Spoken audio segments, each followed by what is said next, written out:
Rally size does not decide who wins the election. That's why on the 20th of January, we won't be swearing in President BTS. Late-night hosts used their Monday night shows to weigh in on the leaked phone call obtained by the Washington Post, where President Donald Trump urged Georgia Secretary of State Brad Raffensperger to alter the outcome of the 2020 election. In the leaked recording, Trump is heard telling his fellow Republican Raffensperger this: I just want to find 11,780 votes, which is one more than we have, because we won the state. Throughout the call, Trump was adamant that he won Georgia in the 2020 election by, quote, hundreds of thousands of votes, despite Raffensperger insisting that the president was mistaken. Over on CBS's The Late Show, host Stephen Colbert told his viewers to buckle up. This call is like if Watergate and the Ukraine scandal had a baby that they made on the Access Hollywood bus. When you're a star, they let you do it. Colbert went on to break down the most significant parts of the incriminating phone recording, from the president's conspiracy theories to his tactics of flattery and extortion. If he wants to steal an election, he really needs to sound less like your grandpa complaining about his phone. There used to be a button on the bottom.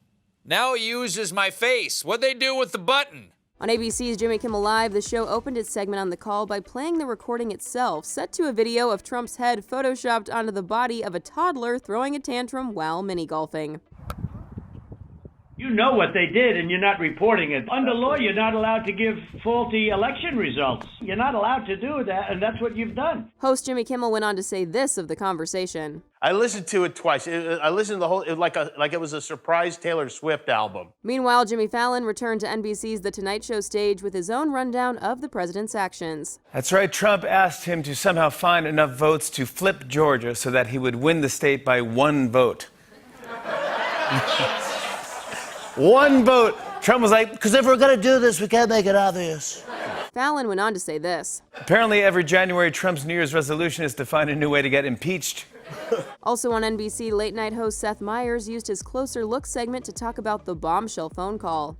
The point is virtually the entirety of the Republican Party has started off the year by making it clear, in case it wasn't clear before, that they're actively trying to destroy democracy. He went on to say that the story serves as a reminder that the beginning of a new year tends to be a lot like the year that just ended. 2021 is picking up right where 2020 left off, with Trump and the Republican Party callously refusing to do anything about the raging pandemic that's killed 350,000 Americans or the botched vaccine rollout, choosing instead to focus on their unhinged attempts to light our democracy on fire. And over on CBS's The Late Late Show with James Corden, the host also gave a recap of the phone call and said this. Can you imagine trying to break up with Trump?